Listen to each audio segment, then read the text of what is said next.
আজ আমার স্বামীর দ্বিতীয় বিয়ে।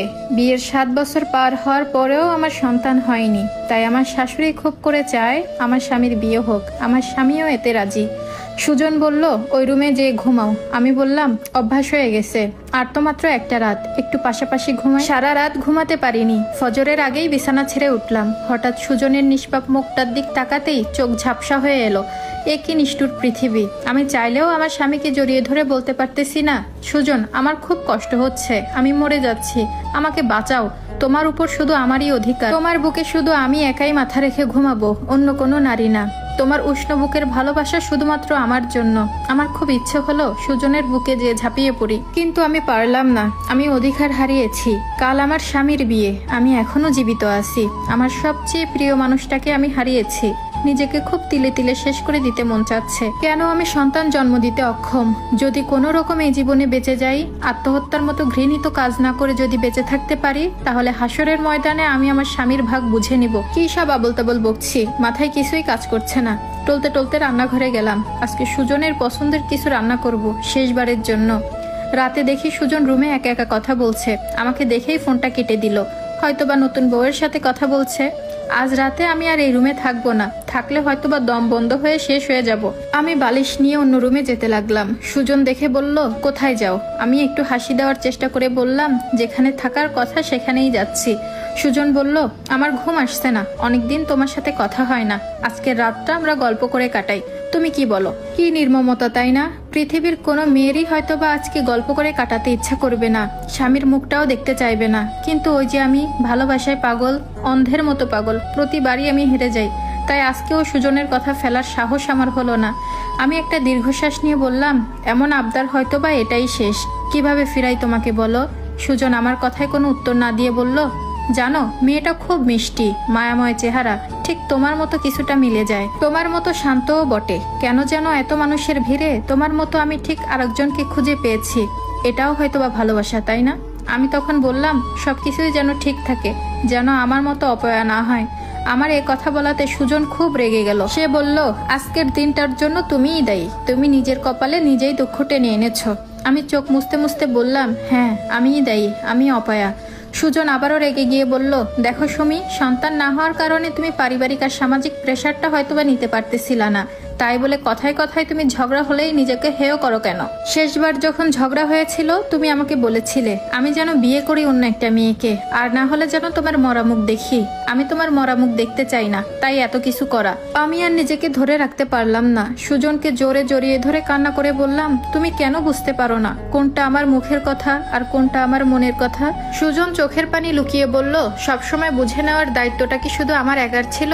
তুমিও তো কিছুটা বুঝতে পারতে, কিন্তু না, তুমি সবসময় আমাকে প্রেশার দিয়েছ। সুজনের গলা জড়িয়ে কাঁদতে কাঁদতে বললাম, তুমি কেন বোঝনি? মানসিক কষ্ট নিতে না পেরে তোমার উপর রাগ ঝাড়তাম, আর এটাই আমার ভুল ছিল। কিন্তু এই ভুলের শাস্তি এতটা নির্মম হবে আমি কখনো ভাবতে পারিনি। সুজন আমার হাত ছাড়িয়ে বলল, তোমার বুঝতে বুঝতে অনেক দেরি হয়ে গেছে, এখন আর কিছুই করার নেই। দম বন্ধ হয়ে যাচ্ছিল কান্না করতে করতে। বারবার মনে হচ্ছিল সুজনের পা ধরে অনুরোধ করি, তুমি এই বিয়েটা করো না, কিন্তু না, পারলাম না। মনে হচ্ছিল যে যেতে চায় তাকে যেতে দেওয়াই উচিত, তাকে আটকে রাখা বোকামি। আর তাছাড়া সত্যিই তো আমি সুজনকে কখনো সন্তান দিতে পারবো না। তাই আমার অনুরোধ করাও এখানে সাজে না। ফজরের আজান পড়েছে, একটা দুইটা পাখির আওয়াজ ভেসে আসছে। আমি আর সুজন দুইজনে ফ্লোরে হেলান দিয়ে বসে আছি। আমার ঠোঁটগুলো ফেটে চৌচির হয়ে গেছে। কান্না করতে করতে চোখ থেকে রক্ত পড়বে এমন অবস্থা। এতটা কষ্ট হচ্ছে, মুখ থেকে হা করে নিঃশ্বাস নিচ্ছি। আচ্ছা, আমার যতটা কষ্ট হচ্ছে, সুজনের কি তার অর্ধেকটা হচ্ছে? না, হচ্ছে না। হলে হয়তোবা আমাকে একা করতে পারতো না সুজন। সুজন আমার দিক তাকিয়ে বলল, আমার একটা শেষ অনুরোধ রাখতে পারবে? আমি শুকনো গলায় বললাম, রাখবো, বলো। সুজন আলমারি থেকে একটা ব্যাগ বের করে আমার হাতে দিল। ও বলল, আমি জানি তোমার খুব কষ্ট হবে, তবুও তুমি এই শাড়িটা আমার জন্য পরো। গত 3 মাস আগে তোমার জন্য কিনেছিলাম। ঝগড়াঝাটি ঝামেলা সব মিলিয়ে তোমাকে আর দিতে পারিনি। আমি চাই আজকের দিনে তুমি একটু পরিপাটি হয়ে থাকো। সকালে ফুল আসবে বাসর ঘর সাজানোর জন্য। আমি তোমার জন্য বেলি আনতে বলেছি, খোপায় পুরো। আমার নতুন জীবনের শুরুতে তোমার সুন্দর মুখখানা দেখে আমি শুরু করব। আমি শুধু ভাবলাম, সুজনের এতটা নিষ্ঠুর চাওয়া আমার পক্ষে পূরণ করা খুবই কষ্ট হয়ে যাবে। তারপরেও আমি মাথা নেড়ে সম্মতি জানালাম। ননদের মুখে শুনেছি যতটুকু, ঘরোয়া ভাবেই বিয়ে হচ্ছে। সুজনের পরিবারের কয়েকজন আর মেয়ের পরিবারের 8-10 জন মিলে, এই আর কি। সুজন 12টার দিকে গোসল করে পরিপাটি হয়ে তার মা বাবা বোনকে নিয়ে বেরিয়েছে বিয়ের উদ্দেশ্যে। আমি এখনো এ বাড়ি থেকে যাইনি। সুজন বিয়ে করে নিয়ে আসলে তার নতুন বউটাকে প্রথমবার আর শেষবারের মতো এক নজর দেখেই চলে যাব।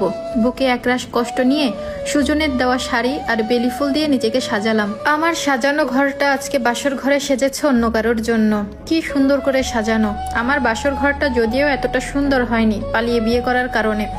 আমাকে আফসোস আর হতাশা আঁকড়ে ধরছে। পুরো বাসায় আমি একা, সবাই গেছে নতুন বউ আনতে। আমি বসে বসে অপেক্ষা করছি তাদের জন্য। সন্ধ্যার পর কলিং বেল বাজলো। বেলের আওয়াজে আমার শরীর কাঁপতে লাগলো। কোনো রকম টলতে টলতে দরজা খুললাম। প্রথমেই আমার ননদ হাসি মুখে ঘরে ঢুকলো, কিন্তু তারপরেই আমার শ্বশুর শাশুড়ি মুখ কালো করে ঢুকতে ঢুকতে বলল, অলক্ষণী কোথাকার! এই বলেই হনহন করে চলে গেল। সবার পরে সুজন আসলো, কোলে ছোট্ট একটা মেয়ে, এই তো বয়স 5 হবে। ননদ আমাকে শুনিয়ে শুনিয়ে বলল, দেখো তো ভাবি, তোমার মতো বাচ্চাকে তোমার পছন্দ হয়েছে কিনা। সুজন হাসতে হাসতে বলল, পছন্দ তো হতেই হবে, চেহারা মিলিয়ে এনেছি না। দেখ দেখ, একদম সুমির মতো হয়েছে, সবাই বলবে এটা সুমির মেয়ে। আমি বুঝতে পারছি না, আমার শরীর তখনও কাঁপতেছিল থরথর করে। আমি শুধু তাকিয়েছিলাম। সুজন আমার ননদ মানে নীলাকে বলল, যা ওকে আমাদের রুমে রেখে আয়। সবাই চলে যেতে সুজন আমাকে জড়িয়ে ধরে বলল, ধন্যবাদ তোমাকে আমার অনুরোধ রাখার জন্য।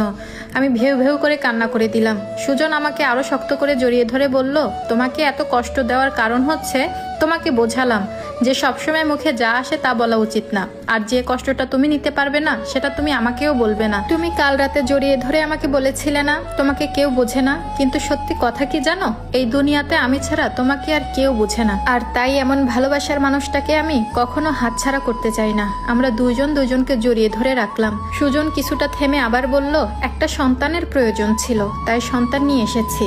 আর ঘরে তো আমার বউটা আছেই, মা বাবা তো সহজে বুঝতে চায় না, তাই এত কাহিনী করা। অবশ্য নীলা মানে তোমার ছোট ননদ আমাকে অনেক হেল্প করেছে। ও বাবা মাকে সবকিছুতে সামলিয়েছে। বাবা মা তো আজকে জানতোই আজ আমার বিয়ে। যাই হোক, ওসব কথা বাদ দাও, এখন রান্নাঘরে যাও, আমার জন্য ভালো করে 1 কাপ চা বানাও। তারপর আবারও বলল, আরো একটু সুন্দর করে সাজতো। আর কানের ধারে ফিসফিস করে বলল, চোখে একটু কাজলও দিও, আজকে আমাদের দ্বিতীয় বাসর হবে। পাহাড় সমান ওজন বুক থেকে নামিয়ে সে বুক থেকে সুজনকে জড়িয়ে ধরলাম পরম মমতায়। স্টোরিটা এখানেই শেষ হলো। আর যারা প্রথম পার্ট শোনেননি, এটা আমার পেজে আপলোড করা আছে, অবশ্যই শুনে নেবেন, তাহলে সম্পূর্ণ স্টোরি বুঝতে পারবেন।